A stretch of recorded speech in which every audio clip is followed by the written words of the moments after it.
बीते दिनों किसानों ने दीपावली न मनाने की चेतावनी दी थी। उसी की चेतावनी देकर किसान धरने पर बैठ गए थे।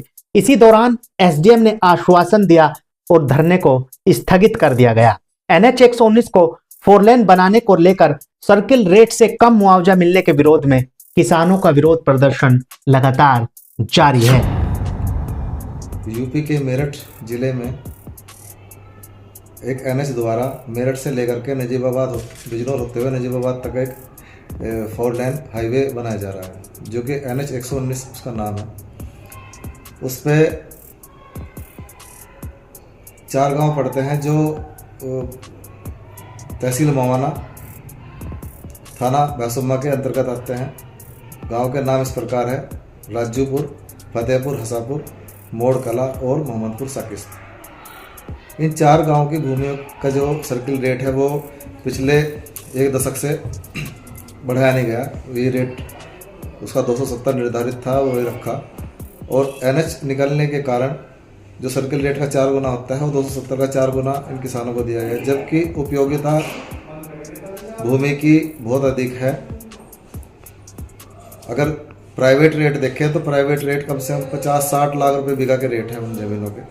जिन्हें जो रेट मिल रहा है सरकार के द्वारा वो 1200 रुपये मीटर का मिल रहा है, जो कि अगर बीघे में लगाएं तो करीब 8-8.5 लाख रुपए बीघा का रेट है। अब हर हफ्ते यानी कि रविवार को एक मीटिंग बुलाई जाती है, उसी में निर्णय लिया जाता है। नमस्कार, आदाब, सत श्री अकाल। आपका स्वागत है। आपके साथ मैं हूं ताहिर खान। बीते 10 जुलाई 2023 को तमाम किसान धरने पर बैठ गए थे। पिछले करीब 16 से 17 महीनों से किसान लगातार संघर्ष कर रहे हैं। आने वाली 10 दिसंबर को पूरे 17 महीने हो जाएंगे। जी हाँ, 17 महीने यकीनन बेहद लंबा समय है। धरना लगातार हर दिन आगे बढ़ रहा था, जिसे अधिकारियों के आश्वासन के बाद 35 दिनों के लिए स्थगित कर दिया गया था।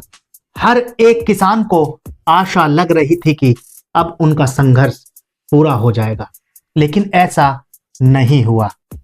सनी देओल की दामनी फिल्म है, उसमें एक डायलॉग है: तारीख पर तारीख मिल रही है मिलोट, लेकिन इंसाफ नहीं मिल रहा है। तारीख पर तारीख, तारीख पर तारीख, तारीख पर तारीख, तारीख पर तारीख मिलती रही है, लेकिन इंसाफ नहीं मिला मिलोट, इंसाफ नहीं मिला। मिली है तो सिर्फ ये तारीख। इसी डायलॉग की तरह धरना चले जा रहा है और तारीख पर तारीख मिल रही है। हम आज आपको उन बुजुर्ग किसानों को भी सुनवाएंगे जिन्हें सुनकर आपका मन भी कहेगा, यार इन किसानों को इनका वाजिब हक अब मिल जाना चाहिए। कई तो बीमार भी हैं। इन सभी की उम्र देखिए और सुनिए उन्होंने क्या कुछ कहा है, वो सुनिएगा। भाई हम हटने वाले बिल्कुल नहीं। हमारे ऊपर चाहे जो मर्जी आवे वो करो, बुलडोजर चलाओ, गोली मारो, डंडे मारो, कुछ भी करो। इस रेट में कहीं तुम्हें ज़मीन मिलती हो तो हमें बता दो।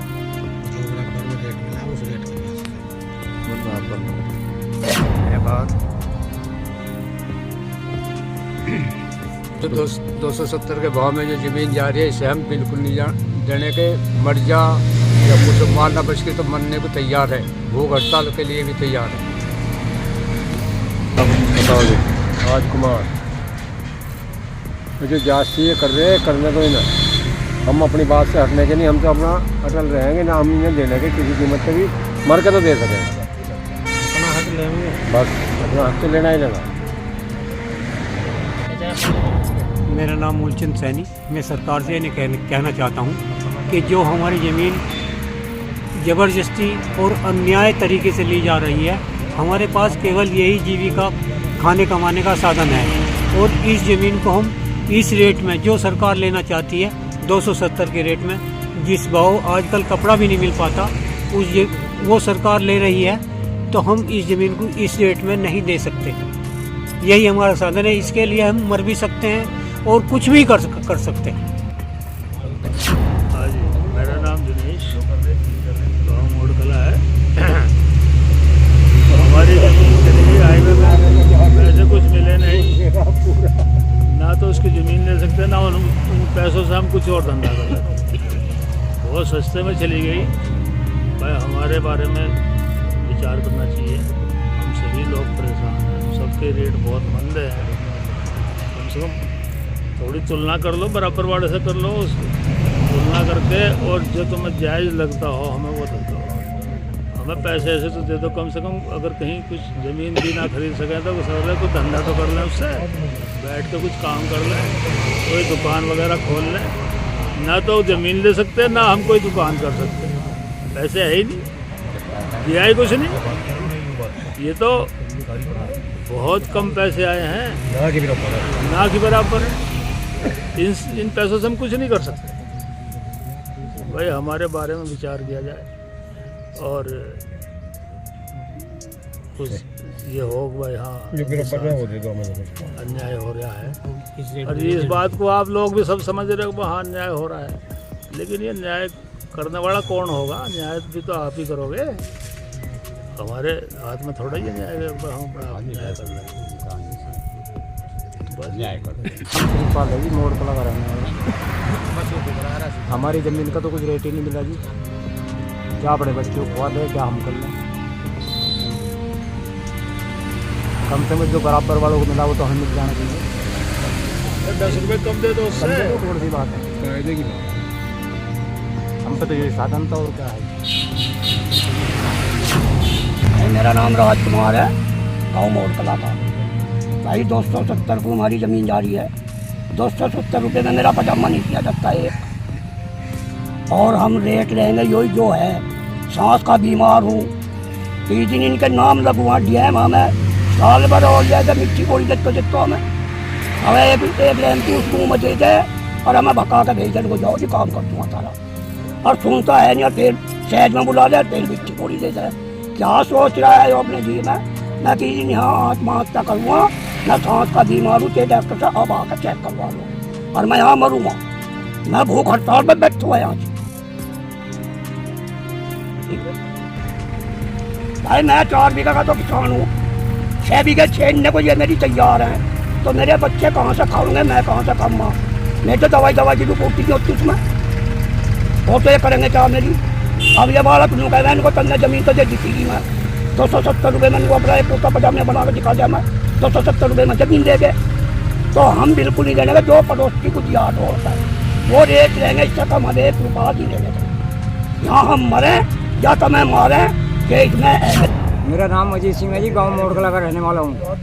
हमारी ज़मीन को 2 साल टड़काते ये टाइम आ गया जी, ना हमें दे रहे ना हमें मना कर रहे। डीएम रोज चक्कर दे रहा है, आज आ जाओ कल आ जाओ, इससे फालतू हमारे पास कोई चला नहीं, हम यहाँ ही मर जाएंगे या चले जाओ यहाँ से। ठीक है। तो सुना आपने इन लड़खड़ाती आवाजों को। ये सभी आज भी उम्मीद में है कि कहीं से कभी ना कभी तो कोई अच्छी खबर जरूर आएगी। महसूस कीजिए, यदि आपको खुशहाल भारत देखना है तो इन बुजुर्ग किसानों को आपको दोबारा सुन और देख लेना चाहिए। इन्हीं से आपको अंदाजा हो जाएगा हकीकत और हालात क्या हैं। इनमें बुजुर्ग और बीमार हैं। कई बुजुर्ग किसानों ने तो प्राण त्यागने जैसी बातें कही हैं, यकीनन रोंगटे खड़े कर देती हैं। सरकार में बैठा कोई भी व्यक्ति, डीएम साहब, यदि आप ये वीडियो देख पा रहे हैं तो प्लीज इनकी पुकार सुन लीजिए, इनका समाधान कर दीजिए, हम आपसे गुजारिश करते हैं। फिलहाल बस इतना ही। वीडियो को शेयर और चैनल को सब्सक्राइब जरूर कर दीजिएगा। फिर मुलाकात होगी नई और बड़ी खबरों के साथ। देखते रहिए टीवी टुडे न्यूज़ 24। नमस्कार, जय हिंद।